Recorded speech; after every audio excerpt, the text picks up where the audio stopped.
right from the school stage to the higher education is being incorporated in NEP 2020.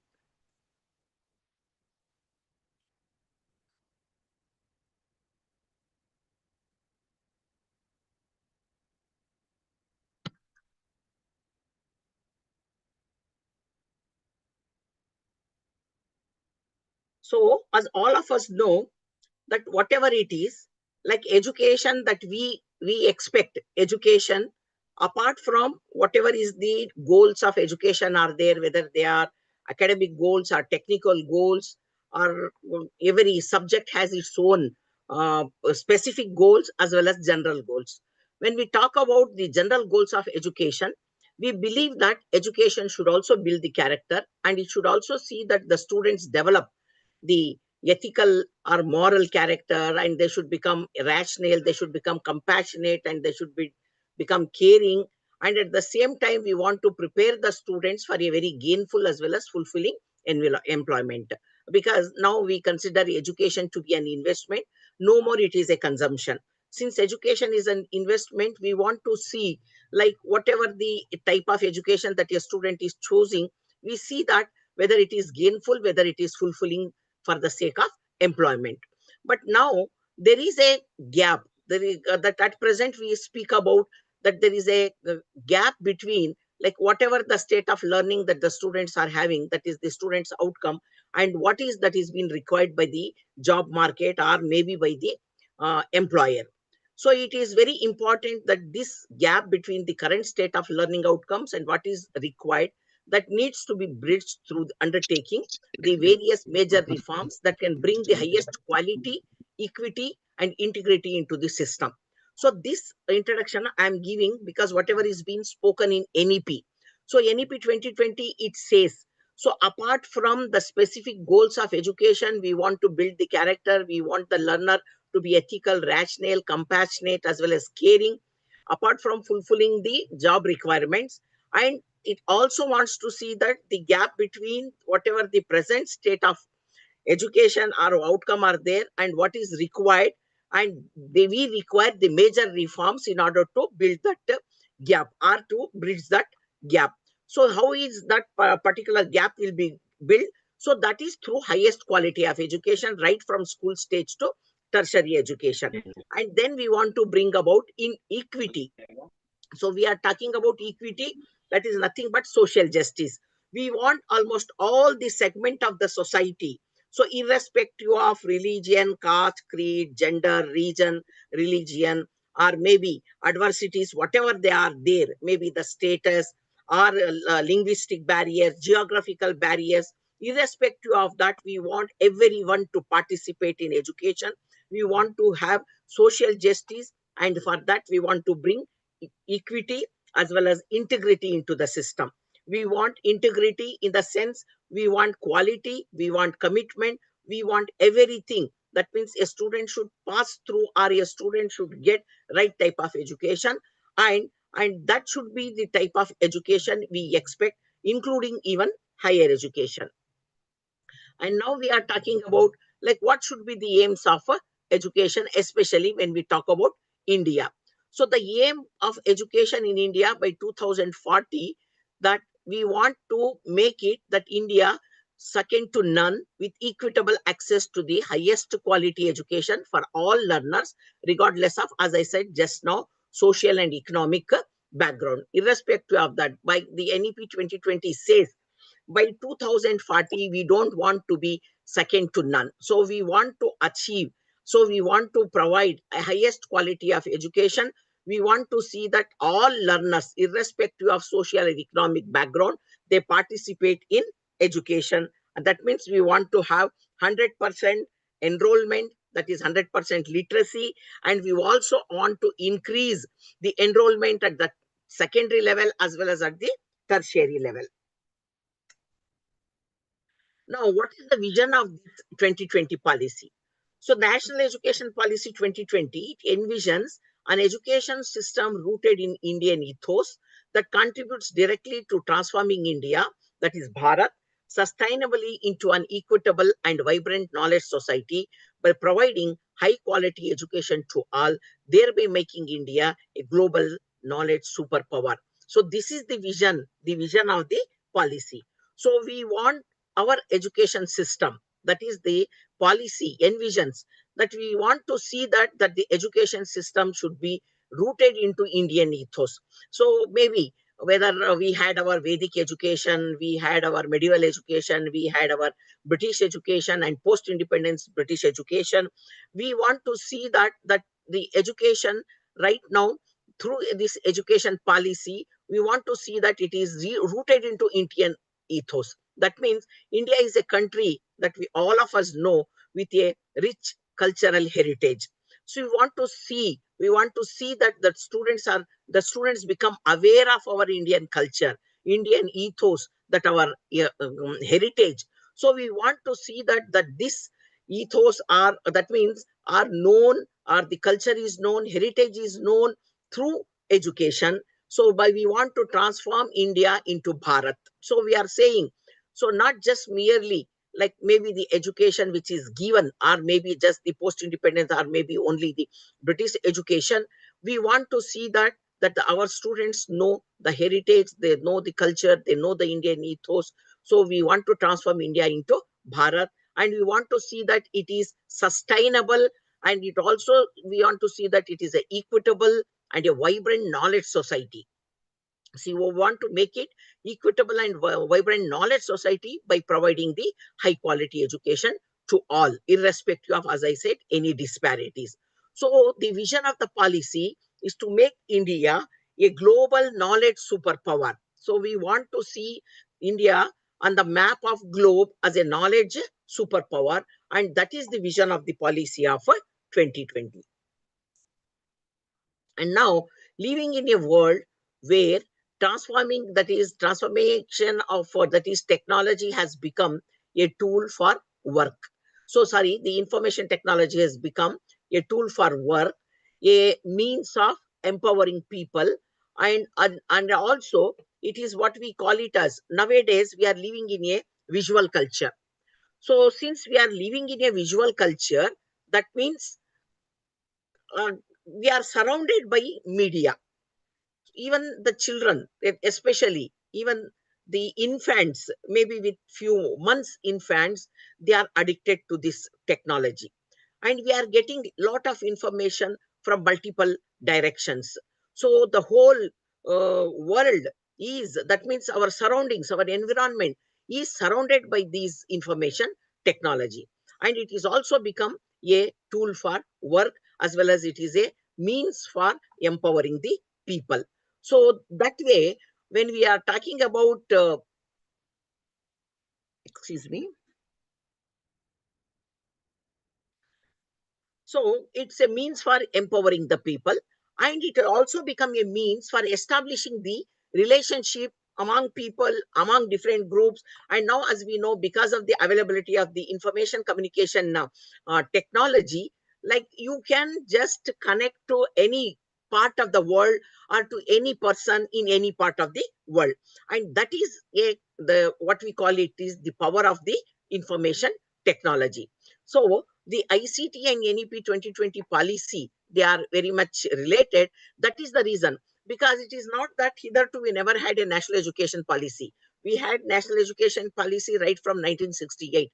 But this policy of 2020 is with a difference, because it is for the first time that is the ICT is being integrated into this 2020 policy. And apart from that, that the whole structure of education, earlier to that 10 plus 2 plus 3 pattern of education, whatever we were following, that was the British pattern of education. And now for the first time, NEP 2020 policy has changed the whole structure of education also. And that is a major transformation, that the structure of education is changed. And there are also a lot of transformations are being advocated in higher education, in school education. And apart from that, ICT has become an integral part of this NEP policy. Now, the globalization and technological change, like whatever we are talking about, um, these processes all over the world for the past few decades, we can say more than the years now, they have created a global economy. And this global economy is powered by technology, which is fueled by information and driven by knowledge. So these three things are integrated together. Now, what we call it as a global economy. So this global economy is powered by technology. So technology is a power fueled by information. There is a lot of information. There is a bombardment of information. Every day we see a lot of information from multiple sources and directions, and it is driven by even knowledge. So the rapid breakthrough in new information and communication technology is changing the way that the knowledge is developed, acquired, and as well as it is being disseminated. So how knowledge is developed is different from how we used to do it traditionally. And how knowledge is acquired is also being different from how we used to do it traditionally, and the way that it is also disseminated, or maybe it is passed. So the emergence of this global economy has serious implications for the nature and purpose of educational institutions. So what we are talking about, when we are surrounded by there is a visual media culture around us, that is in our whole environment in which we are living. So education cannot be an exception for that. We cannot keep technology, or we cannot keep information communication technology away from the field of education, or it has a lot of, because of that, this present educational technology or information communication technology has also got serious implications for the nature as well as the purpose of educational institutions, because we cannot keep educational institutions isolated from this technology. So the new technologies, they offer great opportunities to innovate on course content and teaching methods and to widen access to higher learning. So with the use of technology or information communication technology, they can offer ample opportunities for the educational institutions, to the teachers as well as to the learners, for innovation, for developing the course content, as well as for having the different pedagogies, that is teaching methods, as well as to widen the access to higher learning. So there can be a variety of learning, there can be different ways of feedback, there can be different ways of modes of evaluation. So that is all possible because of the opportunities that these technologies can offer for innovation. Now, when we are talking about that these potentialities of these information communication technologies, so what is it? What is these ICTs? So the ICT stands for information and communication technologies, as we all know. It is nothing but, ICT is nothing but a diverse set of technological tools and resources which are used to communication purpose, which are used for creating the material or maybe the knowledge, for dissemination purpose, for storing purpose, as well as for management of information. And these technologies, they may include computers, they can include internet, they can include the broadcasting technologies, maybe like radio or even television, audio-visual technologies, as well as including the telephony, that what we call it as maybe the mobile phones, telephones, all these things all these can be put together. We can call it as information communication technology. And it can also be defined as tools and application support through which, or by means of which, information is transferred, it is recorded, it is edited, stored, manipulated, and disseminated with enormous quantities in a minimum possible time. So this is possible because of the availability of, that is, information communication technologies. We all know, I don't know, you are all youngsters. When we were students, and we were even initially when we were teachers, even before the advent of these computers and the usage of computers, when we were using the manual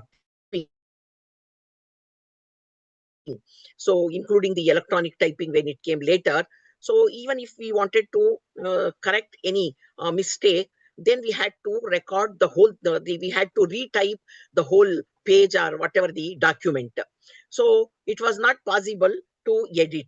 Now, because of the availability of these types of electronic or maybe these type of gadgets available to us, whatever the documents that we are having, you can edit it any number of times. You can record it any number of times, and you can transfer that information material to n number of people, and it can be stored both in primary as well as in secondary sources, or maybe in the cloud. So the storage is also possible, manipulation is possible, dissemination is possible with enormous quantities to multiple number of people in a minimum possible time.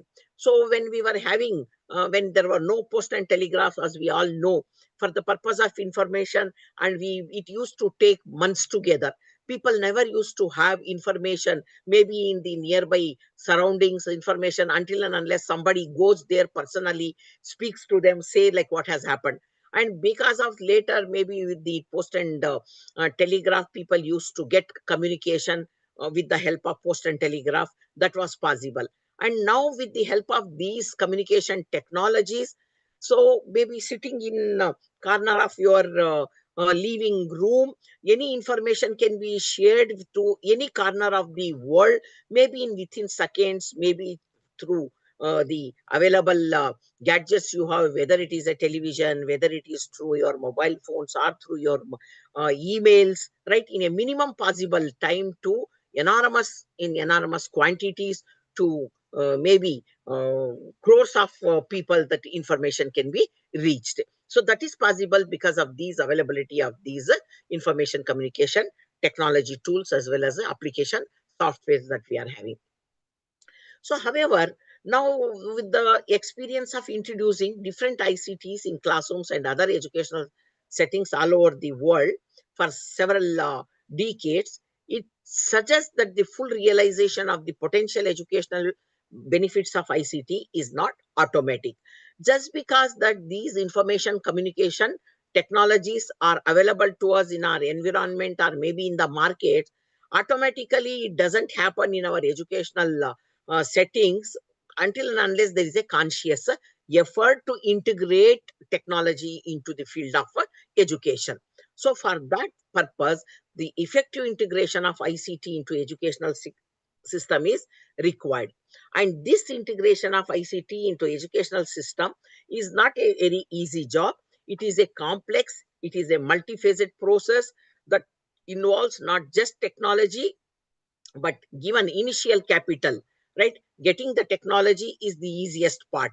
That means it is not just only getting technology. It is not that if you get the hardware, that is, if you get the computers, if you get the laptops, if you get the mobile phones, or if you get a television, or if you get maybe a whatever the broadcast radio or whatever it is, and that is not possible. Maybe with some initial investment you can get that.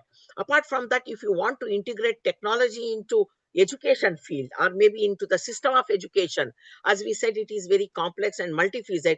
We need to have a proper curriculum also, the content also, so that we can deliver that content using these information communication technology tools. And apart from that, we need to have the right pedagogy to deliver the goods, and we need also the institutional readiness on the part of the institution, right, to accept this technology, to change curriculum, to change pedagogy. And apart from that, teacher competencies. So it is many a times that we talk about that we have curriculum and we have pedagogy and institutional readiness is there, but the teachers are not using it. So for that, teacher competencies are required. So how teacher competencies are can be developed? So that can be developed through training in the usage of ICT.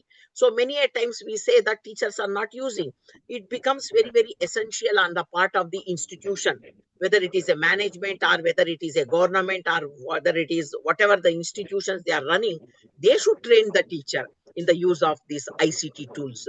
Until and unless teachers are trained, it is a integral part of the integration of ICT. The teacher should be trained in the usage of ICT and develop teacher competencies, so that the ICT, that the usage of the hardware and software can be done only by teachers. And apart from that, it also requires financing. Financing first for maybe for procuring the hardware as well as software, and later financing for updating maybe the softwares, for updating the gadgets, and maybe for wear and tear. We require a long-term financing also. Only when all these effective all these things are done, then only it is possible to have an effective integration of ICT into education system. Like in case if you want to integrate ICT in education. Just you assume that we are having all these capital in order to procure the tools, that is the gadgets, as well as the softwares. We have ready curriculum, we have pedagogy, we have teachers trained. Then how can this ICT help in education? So for developing countries especially, the ICTs have the potential for increasing access to and improving the relevance and quality of education. So with the help of ICT, especially the developing countries and even in case of underdeveloped countries, it has a potential capability to improve the and also the quality of education, and it can represent potentially the equalizing strategy for developing countries. So it can reduce the gap between the developed and the developing countries by equalizing this strategy for the developing countries. And apart from that, these ICTs can greatly facilitate the acquisition and absorption of knowledge. It can offer developing countries the unprecedented opportunities to enhance their education system, improve the policy formulation as well as execution, and also widen the range of opportunities for business as well as for the poor people. So it, the ICTs can be used, that is for the policy formulation purpose, the execution purpose, and for also providing opportunities for the business as well as for the poor.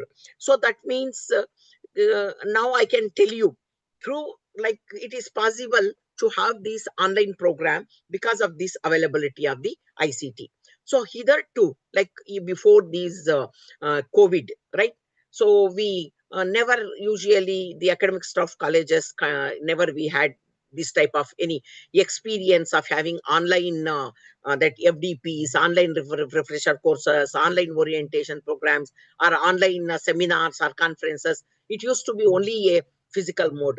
Now there is a what we call it as blended mode as well as online mode is available in education. We are utilizing it, we are using it because of the availability of the ICT, that is the promise of ICT, and it is possible.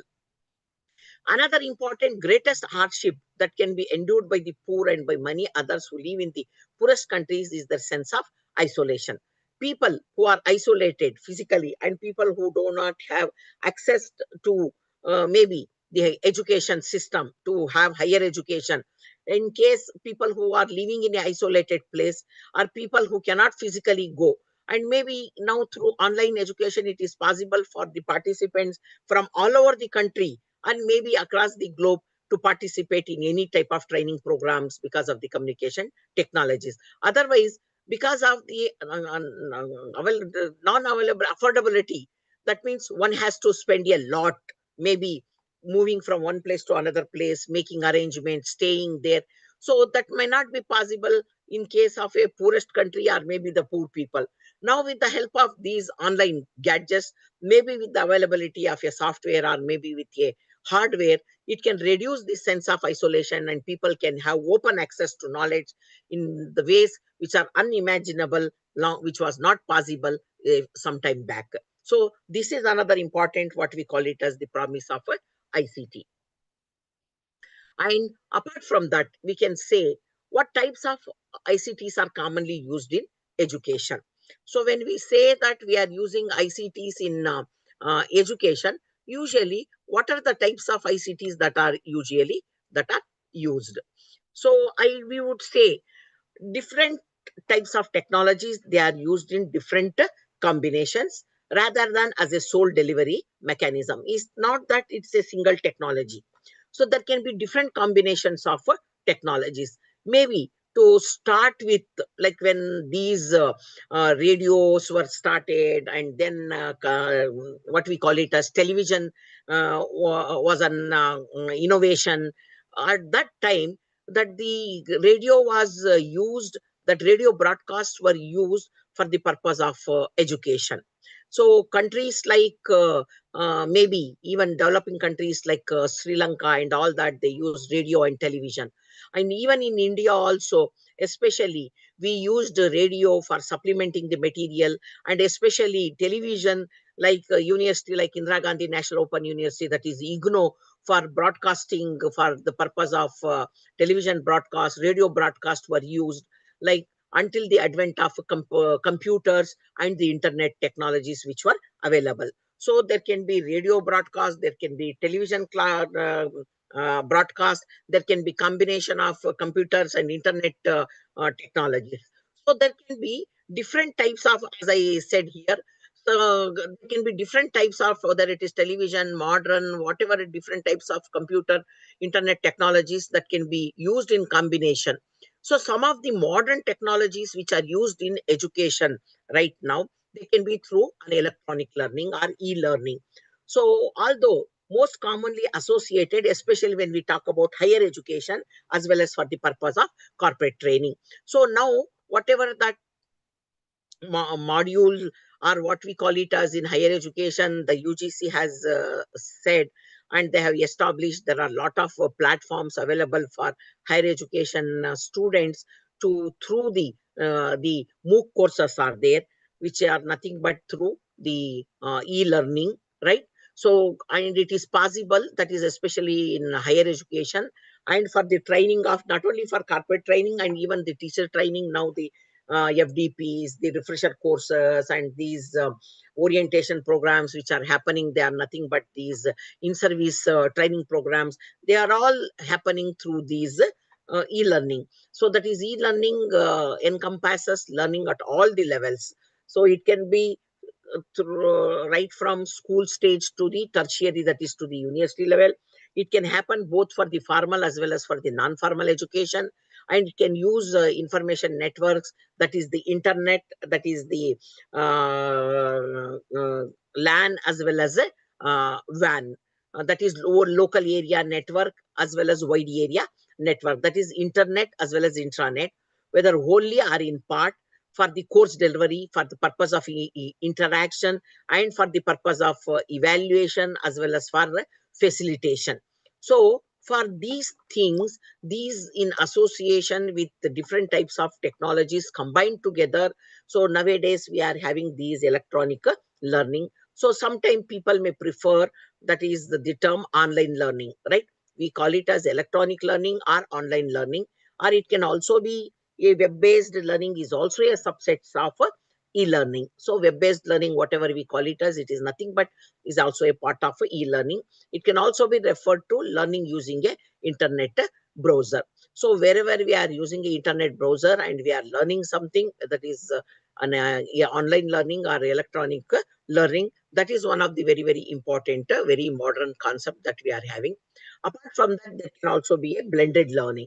So the another term that is gaining very, it is not currency, it is gaining currently, sorry, there is a spelling mistake here. Another term that is gaining currently importance is the blended learning. So what is this blended learning? As we all know it, it refers to the learning models that combine both the traditional classroom practice with e-learning solutions. So here, sometimes, especially, it may not be possible at a school level to have all everything only through online.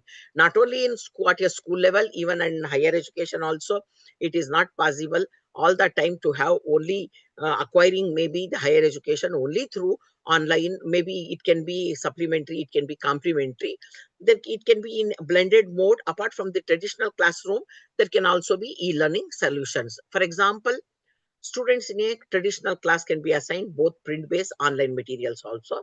And there can also be a mentoring sessions with their teachers to chat, and can also be subscribed to email list. So there can be web-based training courses also, which can be enhanced by periodic face-to-face instructions. So even in case of distance mode, or maybe in case of online learning also, so here and there can be periodic face-to-face, maybe instructions, face-to-face, uh, maybe teaching between students and teachers is required, and that is, we call it as a blended learning. So blending was promoted by the recognition that not all learning is best achieved in a electronically mediated environment, particularly one that dispenses with a live instructor altogether. Instead, consideration must be given to the subject matter, the learning objectives and outcomes, the characteristics of the learner, and the learning context in order to arrive at the maximum mix of instructional and delivery methods. So, all types of education cannot be given only electronically. Sometimes, so depending on what is the learner's background, what is the characteristics of the learner, what is the subject that you are teaching, what is the learning objectives that you are having. So keeping in mind, you require both traditional as well as the online mode. Sometimes we believe that skills cannot be taught through online mode. You require a face-to-face, a physical setup in order to give skills, to develop skills among the learners. But nowadays we are seeing online, there are yoga classes conducted, dance classes conducted, and all these things are happening. So where the participants are just watching the demonstration and they are doing. But for example, there may be some sort of things like skills like maybe driving or maybe swimming, and that cannot be learned until and unless there is a physical instructor, and until and unless somebody gets into the water or gets into the vehicle and do have that first hand experience, right? Depending on the learning objective, probably you require both the traditional mode as well as the online methods also. That is called as a blending. And now, how can the ICTs help expand access to education? When we say that ICT, the information communication technologies, can help in the expansion of access to education or in providing access to people who are in remote areas. How is it possible? So ICTs are potentially powerful tool for extending educational opportunities, that is both in a formal setup as well as in the non-formal setup, to previously like that is underserved constituencies as well as scattered and rural populations, groups traditionally excluded from education due to cultural or social reasons, such as ethnic minorities, maybe the girls and women, persons with disabilities, and the elderly, as well as all others for the reason of cost, or cost here, maybe those who don't have the affordability, or maybe because of time constraints, or who are unable to enroll on the campus. So it may not be possible for various reasons for the people to enroll physically on campus and to attend the courses. So these ICTs can definitely provide, expand access to people who belong to all these groups by taking education to their doorsteps. That is through, maybe that is a distance mode, online mode, right? So various tools that are available to the people. So now you are all sitting maybe in your educational institutions, or maybe at your home, your place, or wherever you are, whether you are traveling, whether you are maybe in a field, from every place you are accessing this training. You have that access to this training, and that is possible because of the ICT which is available. And now we say it is a anytime anywhere education. So the ICTs can promise anytime anywhere education. So one defining feature of ICT is their ability to transcend time and space. So ICT can make possible asynchronous learning, or learning characterized by a time lag between the delivery of instruction and its reception by the learners. Because online course materials, unlike traditional mode, they are they can be accessed for 24 hours a day, 7 days a week. So ICT, that means in case of a traditional mode, you have a particular institution, that is a college or a school or a university, where the courses or maybe the subject teaching is available maybe in a particular time. So there is maybe 10 to 5 or 4 to, or 10 to 4 or 10 to 3, or we specified the timings are there for a school or a college, and specified subject timetable is there. So only if you are physically present, you can take it. But when it comes to online courses, anytime, a 24 hours, 7 days, it is available, and it is anywhere. So maybe in case of a traditional setup, you expect a student or maybe a learner to sit in a particular place, and we expect some sort of discipline, what we call it as classroom management on the part of the teacher, was a very, very important skill that was required to manage a classroom. We expect some sort of discipline in the classroom. We expect a student to sit in a particular postures and all that. But here, anywhere, anytime. whether you are in your kitchen, whether you are in your field, whether you are in your workplace, anywhere you are sitting, any way that you like to sit, maybe you can access this online education, and it need not be with a physical location. So additionally, certain types of ICTs such as teleconferencing technologies, they can enable instruction to be received simultaneously by multiple geographically dispersed learners. So people from different geography, like in your now the online mode, the participants in this course, you are from multiple geographically dispersed learners are participating in this program. That is possible because of the availability of this ICT. And we can access to remote learning resources. So whether they are teachers or learners, no longer they have to rely solely on the printed books and other materials in a physical media housed in libraries.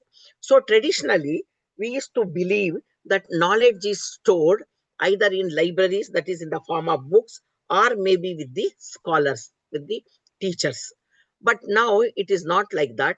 No longer that they need to depend only on the printed books or the libraries, or maybe only teacher is not the only sole dispenser of knowledge. They can get enormous quantity of knowledge or whatever their educational needs are there with the internet or the world wide web, that is the wealth of learning materials in every subject, but right, which is available to be accessed by learners from anywhere at any time of the day in any unlimited number of people. So this is possible because of the availability of the ICT. And this is particularly significant for many schools in developing countries and in some developed countries also that have limited and outdated library resources. And ICTs also facilitate access to resource persons, mentors, experts, researchers, professionals, business leaders, peers all over the world. You can access the expertise of people from all around the world. Now you can have maybe the resource persons from any part of the world or from any part of the country, maybe giving their expertise or mentorship. So what are the uses of ICTs in education? So the policymakers and planners must first of all, they should be clear like what outcomes are being targeted. So what is the goal with which we are having this education or whatever the subject that we are teaching. So these broad goals should guide the choice of technologies to be used and their modalities of use. So any subject teacher, whether it is a language teacher, mathematics teacher, science or social science or environmental science or yoga, whoever is teaching whatever subject, first of all, you should know what are the specific goals or what are the broad goals. And depending on that, you can choose what technology you want to use in your classroom and what should be the modality of use. So the potential of each technology varies according to how it is used. That means radio broadcasting is different from telecasting, that is television, and maybe the usage of internet, maybe the YouTube or maybe the web-based education or online, that is different from maybe the online seminars, conferences, that is different from maybe the audios, right, are different from only the simulations. So each one has its own potentiality. So depending on the goal that we have, the specific goals and the broad goals, we need to choose the technology carefully, or maybe in combination, or maybe in a blended mode. Whether you, so the technology can be used in education for different purposes. So at least this Haddad and Drexler, they say at least there can be 5 levels of technology used in education.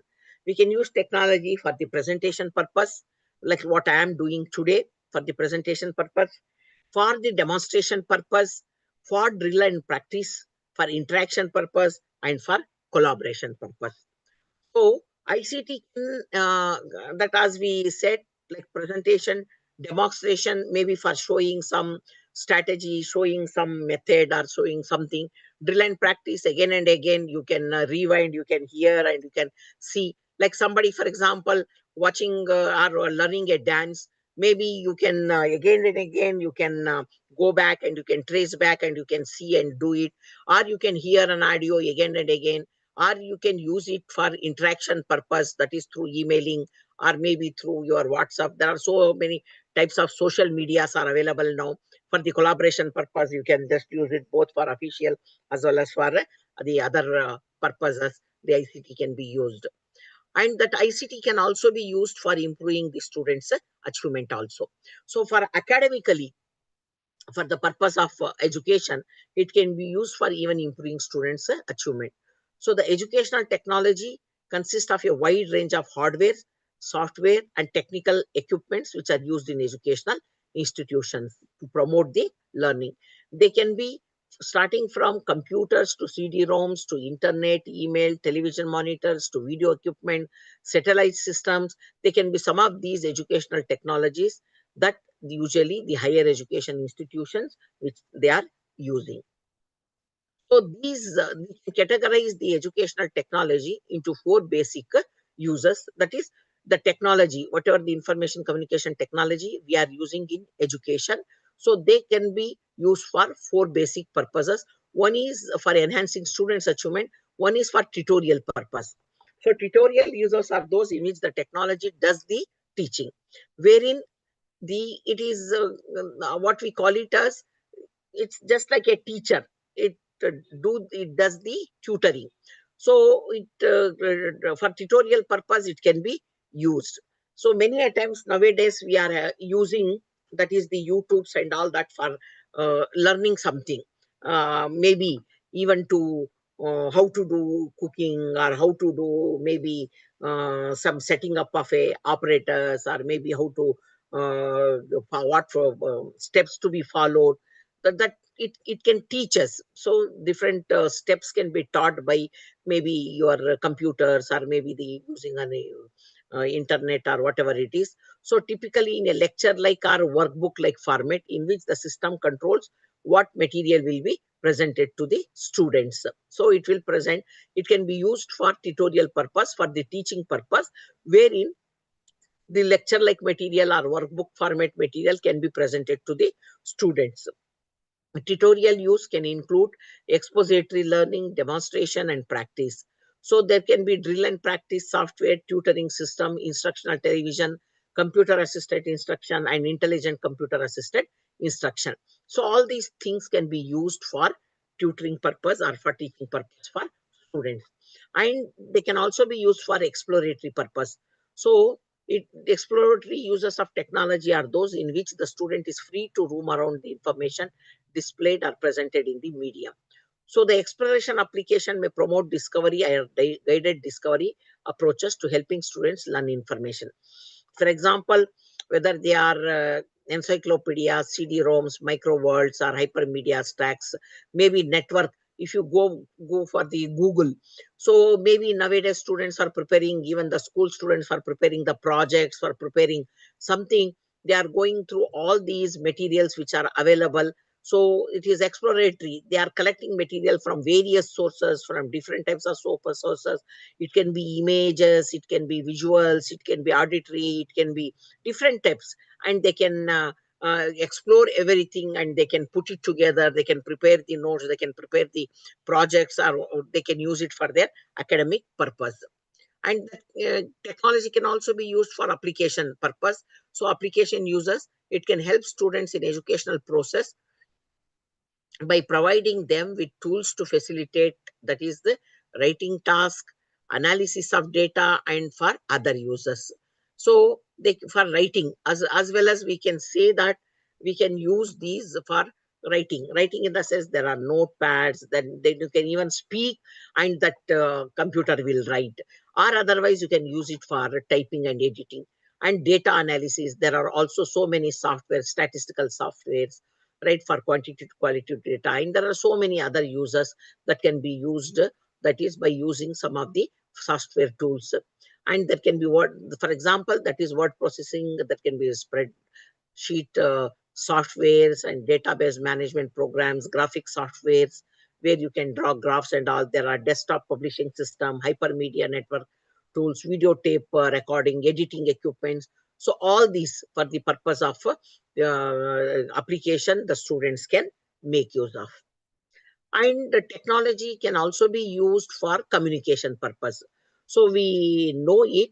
So the communication users are those that allow the students as well as the teachers to send as well as to receive messages and information to one another through networks or other technologies. So the students and teachers can make groups, they can communicate students among themselves or between students or between students and teachers. And there can also be subject groups, there can also be interest forums. So this type of communication, it helps in communication wherein people can exchange ideas, send as well as receive. So there can be interactive distance learning through satellite system, computer and modem, cable links, as well as emails can be used here as a part of technology for the purpose of communication. As we all know that nowadays social media is playing such a important role in communication. And apart from this, the tutorial for expository as well as for even communication, we are using this ICT. It has a lot of promise, and it is a anywhere, anytime education. It can promote access to people in remote areas, but at the same time, it has certain issues that we need to keep it in mind. They are actually the challenges when we are using these ICTs in education. You should keep it in mind, these challenges. Only when you overcome these challenges, right? Only then you can utilize these ICTs in education very effectively. If you do not overcome these challenges, then they become issues in the use of ICT in education. One is effectiveness, one issue or a challenge. The other one is a cost. Next one is equity, and then sustainability. They are the four broad intertwined issues that must be addressed when considering the overall impact of use of ICT in education. Effectiveness in the sense like what, which technology has got what effect, right? Effectiveness. Like we have, for example, broadcasting technology, maybe like radio or through satellites. We are having, like for example, government of Karnataka was having Kelikali programs for the schools, as well as it was also having the television programs also for that is through television. Now we should see how far they are effective, whether you are achieving the whatever the objectives that you are having by utilizing that technology, and whether you are able to uh, whatever your target audiences are there, whether they are getting benefited from this use of technology. Only if the target group are getting benefited, and if you achieve the objective whatever you have said, then only it is effective. Otherwise it's of no use. Many a times when we talk about audio usage, like for example radio or tape recorders at a very lower level, especially maybe at a pre-primary or maybe at a primary level, audio or broadcast is not considered to be a very, very effective media, because children are having a very, very low, what we call it as attention, span of attention. Children cannot probably, without any visual stimuli, cannot hear for a longer period to these type of broadcast, or for a radio broadcasts or anything, because children, for for effectiveness, for children to understand, there should be some sort of visual stimuli should be there. There should be some concrete images should be there for the children. So from that point of view, we consider that particular media to be not very effective. So that way, the choice of technology, you should check whether you are able to achieve the objective, whether it is really benefiting the target group. And next one is cost. Sometimes uh, you need to be very careful about the cost that you are having. Sometimes maybe with the use of a small technology, maybe a very simple technology, probably you may achieve the objective, rather than setting up very elaborate arrangements that may enhance the cost. Then it becomes ineffective, because you are not achieving effectiveness. When we say effectiveness, you should also think of efficiency. Efficiency is nothing but reducing time, cost, as well as resources or effort. Then only it becomes effective. Apart from that, equity. So equity in the sense, if you can make use of only broadcasting or telecasting or maybe internet or only all these facilities, maybe in places where there is probably there is electricity, or maybe in high-end areas, when it is not reaching out to people who doesn't have access to this, or maybe to the isolated places, then it is of no use. You should check for such type of technology wherein that can be accessed by all the people. Then you are promoting equity. Then next comes your sustainability. Any media that you are using, technological media, and that should be sustainable. It's not that for a day or two you use it and then it is very costly, you leave it, and if you cannot achieve your objective, then it is of no use. And it should be sustainable. You should be able to use it for a longer period of time to achieve your objectives. Only then we say that the technology is having a sustainability. When these four challenges are met, then only you can effectively use the ICT in education. Otherwise, it becomes issues in the use of ICT. Apart from that, ICT competencies for teachers are very, very important. So ICT can help to accelerate teacher competencies, as the world is facing an acute and growing shortage of teachers needed to achieve education for all. So we want to achieve education for all. We want 100% literacy. We want at least 50% of gross enrollment in higher education, 100% enrollment in primary as well as the secondary education.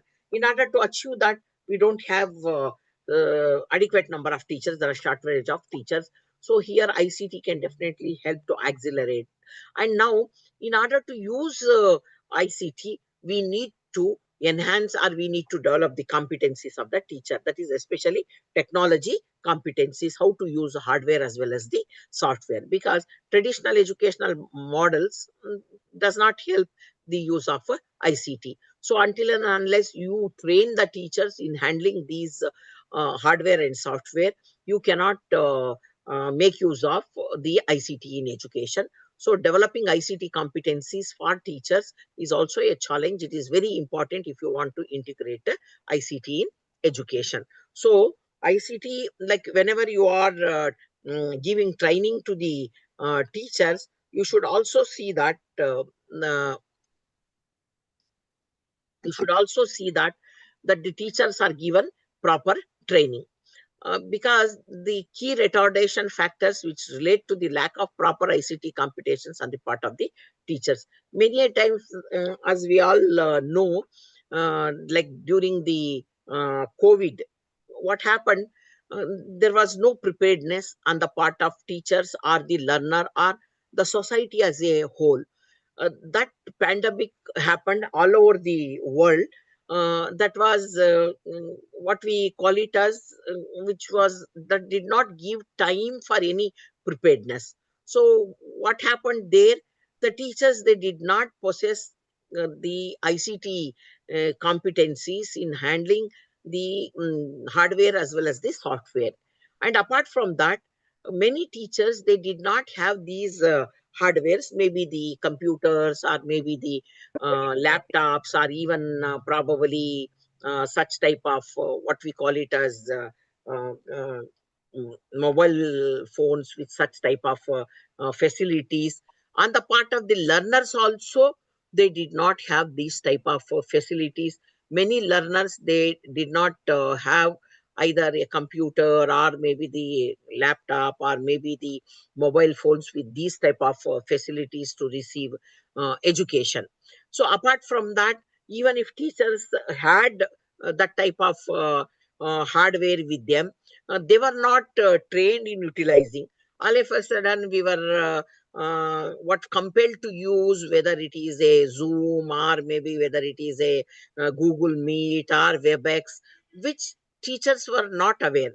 and teachers were not aware how to prepare probably even the PowerPoints, or maybe make use of probably the YouTubes, or maybe the other materials available to them to transact or give it to the children, to reach out to the children.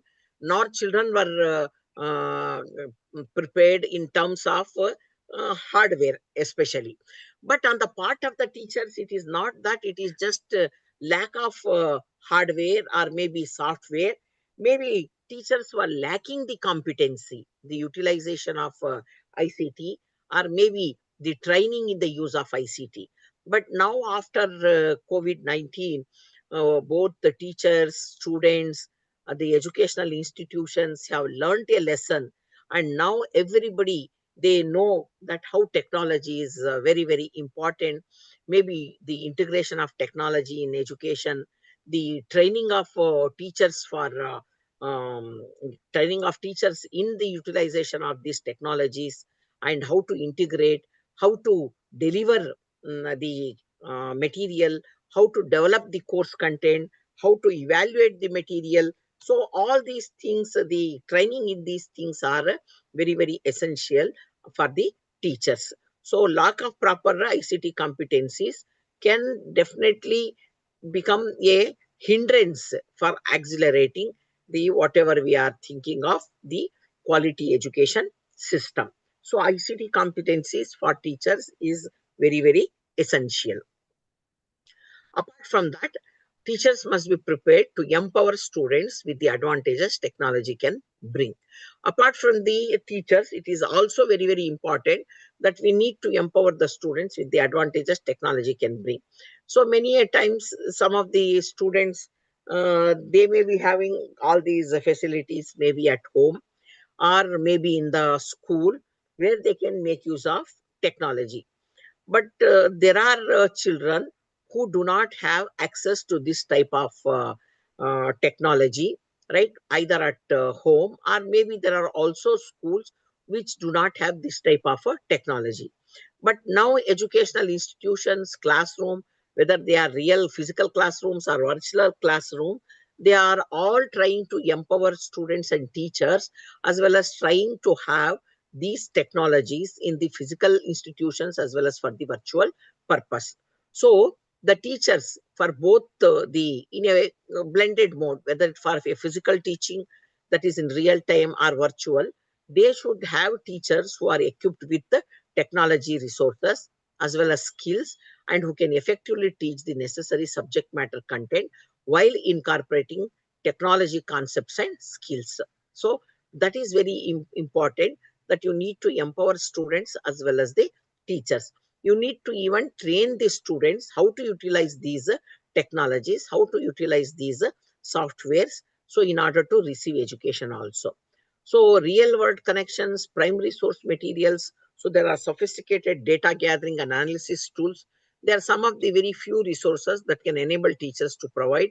So like whatever unimaginable opportunities which were there for the teachers, because of these available materials to the teachers which are there, only teachers should know how to locate, right, how to organize, and how to present, right, and how to evaluate these materials and utilize the hardware and the software.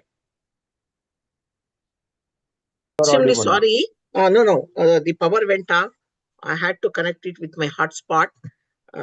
So it took some time. Sorry for the this one. So we will continue with this. Now, this is the problem with when it comes to technologies. So when we are not prepared for the alternative, this one, some of these type of things will happen. So the lack of training on the part of the teachers, and understanding of how that the computers can be used to enrich the learning experience, and all these things that can lead to a problem when it comes to the use of technology. Ma'am, PPT is And not now, visible. oh, is not visible. 1 minute. Sima? Yeah. Is it visible now? Yes, ma'am. Yes, ma'am. Sorry. Yes, ma'am. Okay. Um, Now talking about ICT, why I just included just one slide here, just saying what is educational technology. Hitherto I was talking about information communication technology, which is referring to only what we call it as the all the electronic gadgets that we are using in education. But apart from that, there can also be many types of technologies that we use it in education, which we call it as the low level technologies. That is high level technologies, present day, whatever the electronic gadgets that we are using. But the word educational technology, because NEP speaks about educational technology, not just merely only ICT, but though the focus is on ICT, educational technology is an inclusive term for both the material tools and theoretical foundations for supporting learning and teaching. So it is not restricted to high technology, but anything that enhances classroom learning in the utilization of blended face-to-face and online learning, they can be called as a technology. And here, let me tell you, like whatever the traditional mode of teaching, where we are using a piece of chalk or maybe a blackboard, or even a what we call it as a chart, a picture, a specimen, including that we call it that all these traditional teaching aids, which we used to call it as low technology, and all these like modern electronic gadgets and whatever the softwares, whatever the web-based materials with internet and computers that we are using with these technological aids, we call it as high technology. Whether it is a low technology or a high technology, whether they are materials or tools, including the foundations of supporting learning, like the psychological theories, which are very, very important. Maybe for a primary school child, what should be the curriculum for their mental development? What should be the teaching pedagogy? For high school, what should be teaching pedagogy? What should be the content? For tertiary level, what should be type of subjects? And all that, we call it as the foundations of supporting learning through psychology.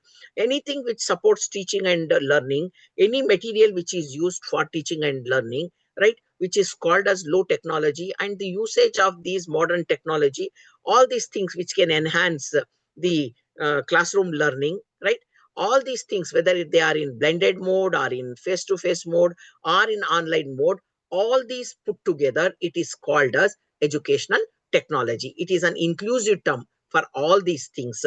So that is why, like whenever I'm talking about ICT, I want to make it clear to the participants, like educational technology is where, because we are using the term synonymously, educational technology with the ICT most of the time, information communication technology, we are only in our thinking, we are having only electronic gadgets. It is just ICT, electronic gadgets is only a part of educational technology, wherein all the material contents, even the traditional teaching aids we were using, right, and including the methods of teaching and evaluation, all that put together, we call it as educational technology. This is only for the purpose of clarification. And now for teaching and learning, there can be educational technology can encompass e-learning, instructional technology, ICT in education, yet tech, learning technology, multimedia learning, and technology enhanced learning. See, all these things can be for uh, put together in a educational technology. So the first part, I have given you a very, very broad base for educational technology as well as information communication technology, apart from the vision of NEP 2020. Now in the next part, after our tea break, right, it is now 3:15. I was having the this one. We will see like how NEP 2020 has projected the use of technology in its document policy, that is technology use and integration in NEP 2020. So we will have a break here for 15 minutes, that is from 3:15 to 3:30, and then we will get back at 3:30 for the next session till 4:30. So is it okay, Professor Nanjun Swami, or whoever is the person coordinating?